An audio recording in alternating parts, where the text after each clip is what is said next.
Oke, bismillahirrahmanirrahim. Assalamualaikum warahmatullahi wabarakatuh. Kembali lagi di perkuliahan saya dampak pariwisata, pertemuan yang ke-14. Insya Allah kita akan membahas mengenai dampak peristiwa tertentu terhadap kegiatan atau perkembangan industri pariwisata. Baik, kita akan mulai saja. Oke. Impact of negative event on tourism and destination, risk perception and fear. Oke, ini ada Slovik berpendapat risk is a combination of multidimensionality and subjectivity. He suggests that risk can be seen as hazard, probability, consequence, potential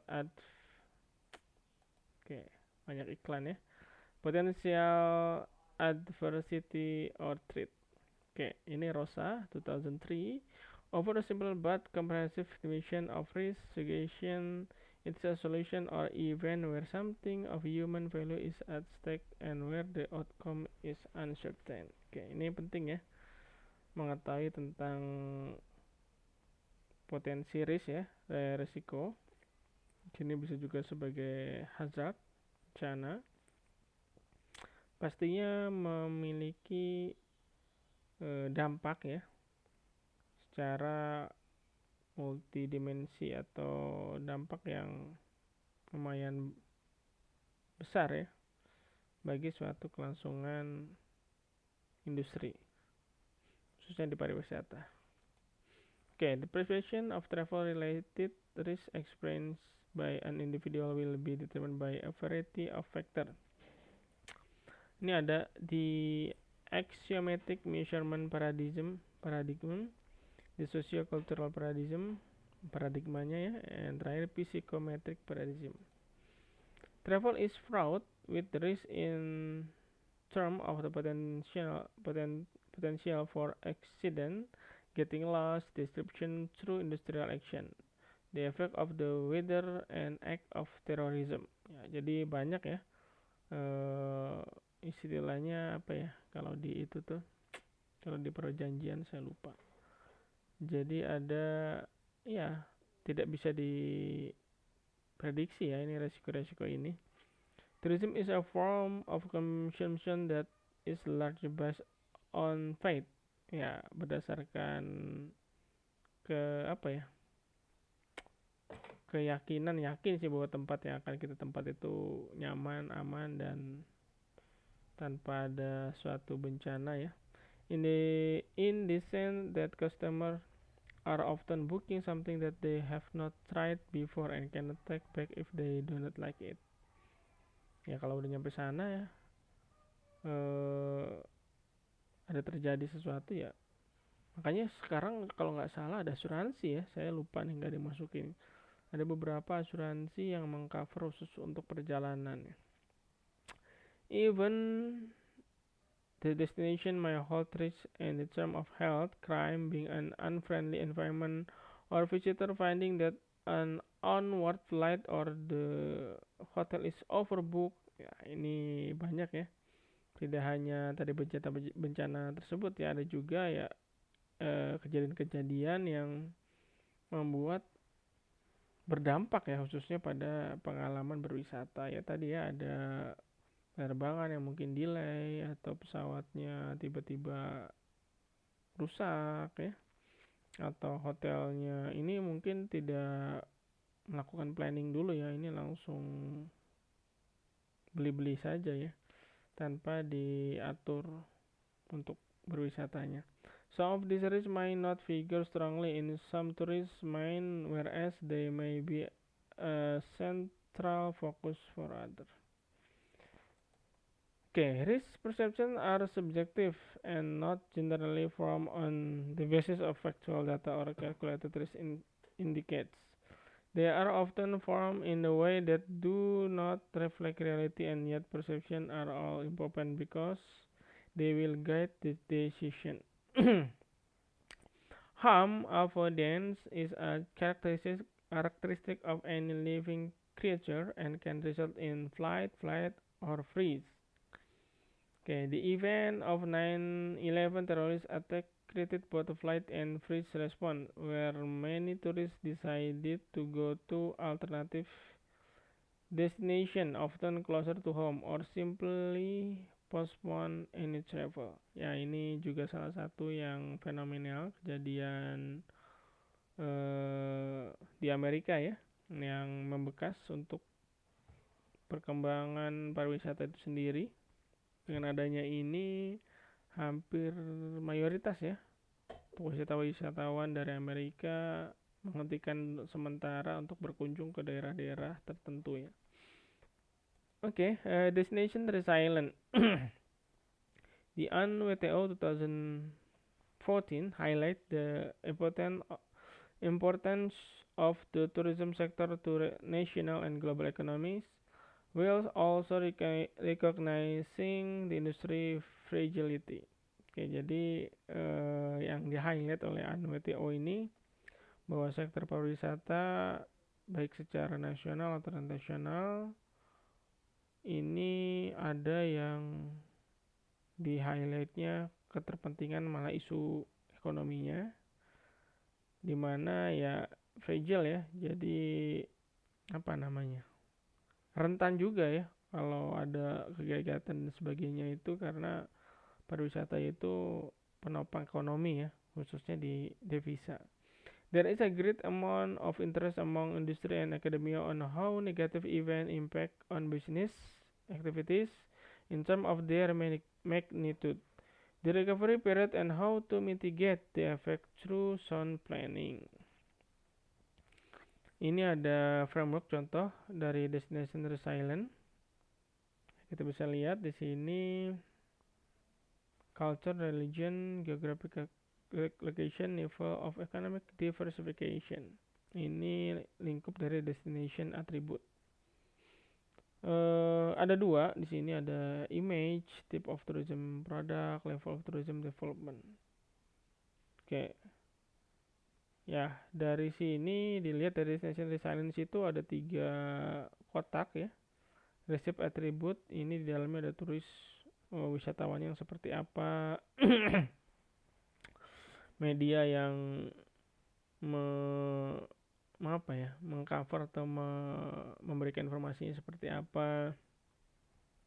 Ini di receive attribute. Kalau di destination managementnya ada keamanannya seperti apa, komunikasinya seperti apa, untuk kedatangan wisatawannya seperti apa.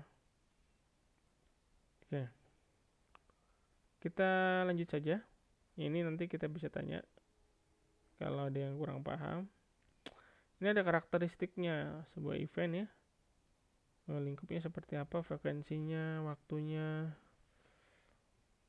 Oke, ini saling berkaitan ya, karena ininya panahnya gini ya, jadi ini saling menopang ya, destination resilient dan event attribute.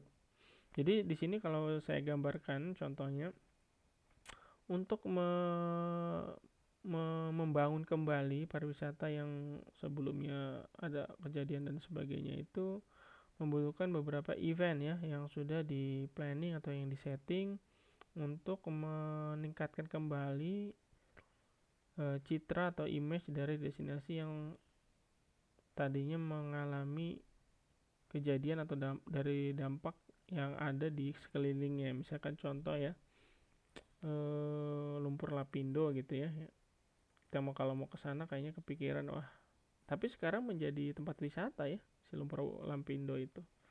Jadi bagaimana event-eventnya bisa mempromot destinasi yang tadinya terkena imbas atau dampak dari suatu fenomena yang negatif tentunya. Disaster time pass can be divided into 3 distinct periods.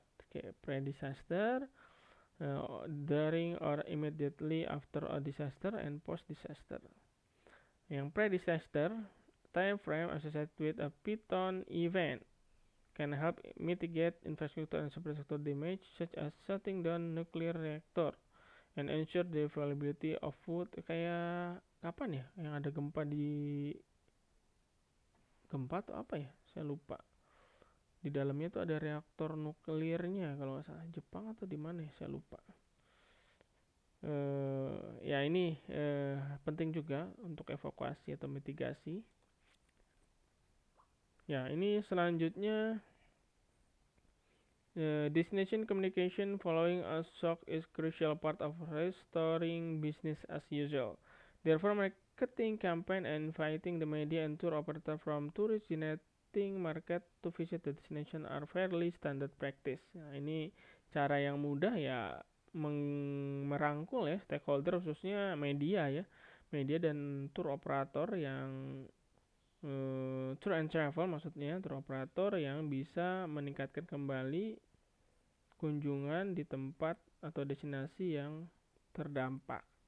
Ini yang paling baru ya, kalau nggak salah saya lupa nggak masukin ininya ya, yang ada gempa di Bali ya.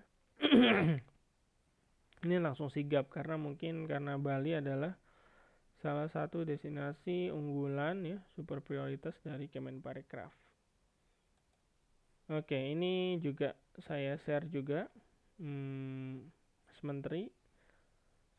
Saya coba bacakan dulu ini untuk konsepnya, literaturnya. Bierman 2001 suggested that it takes time for public to rebuild their confidence in a destination, and that image from the media repeatedly showing the aftermath of emergency or the reconstruction of infrastructure and superstructure keep the event firmly in the mind of potential tourists. Ya, kalau nggak salah ini sumbernya sama yang tadi sama ya. Ini juga sama, ada gempa terus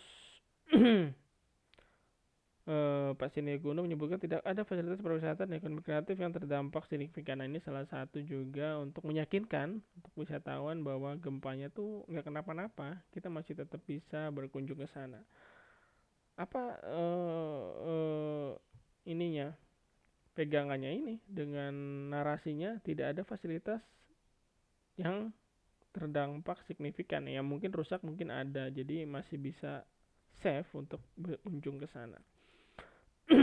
Ini juga ada sistem informasi pariwisata nasional ya, mungkin Akang Tete ada yang sudah buka atau ada yang belum pernah buka. Nah, ini juga penting untuk diketahui. Di sini dalamnya sangat lengkap ya, yang dibuat oleh kementerian khususnya untuk mengetahui kejadian atau event, atau di sini juga ada amenitas, aksesibilitas. Ini pakai konsep 5A ya mungkin ya. Ada manajemen krisis, ada prioritas atau indeks daerahnya. Nah, ini tentang Sisparnas. Nah, sebuah platform data keberadaan objek wisata, atraksi, ketersediaan infrastruktur pendukung dari seluruh regional di Indonesia. Menggunakan inovasi teknologi big data dan pendekatan adaptif untuk memetakan baik dari segi potensi maupun penguatan sektor pariwisata. Menghasilkan informasi indikator pariwisata guna data dukung pengambilan kebijakan sebagai fasilitas pelayanan dan disediakan untuk pelaku pariwisata dan pemerintah daerah sesuai dengan amanat Undang-Undang Nomor 10 ya tahun 2009 tentang kepariwisataan. Jadi ini super lengkap ya. Sisparnas ini mungkin kurang terekspos ya. Kita capek-capek nyari satu-satu, ternyata sini sudah lengkap. Tapi nggak tahu update atau tidaknya ya di sini. Oke, ini Sisparnas, ada amenitas, DTW, aksesibilitasnya di mana, tenaga kerja SDM-nya, kunjungan wisatawan. Ini bisa diambil sebagai data ya untuk kerjaan jurnal juga mungkin bisa juga. Oke, ini yang terakhir tadi ya mungkin. Ini referensinya yang saya pakai. Jika ada pertanyaan seperti biasa, kita bisa diskusi di Telegram dan Google Classroom. Nah, ini ada kuisnya ya. Bisa dijawab saja dengan singkat ya. Karena saya tahu untuk yang angkatan yang saya ajar ini sedang PKL, mungkin ada yang dari office hour tidak bisa izin dan sebagainya. Ini bisa dikerjakan dan dikirim ke Google Classroom ya. Ya, ada 3 pertanyaan saja, nanti bisa dijawab. Baik, sekian perkuliahan hari ini, semoga ada manfaatnya. Saya akhiri dengan ucapan hamdalah alhamdulillahirabbil alamin. Subhanakallah bihamdika asyhadu an la ilaha illa anta astaghfiruka wa atubu ilaik. Wassalamualaikum warahmatullahi wabarakatuh.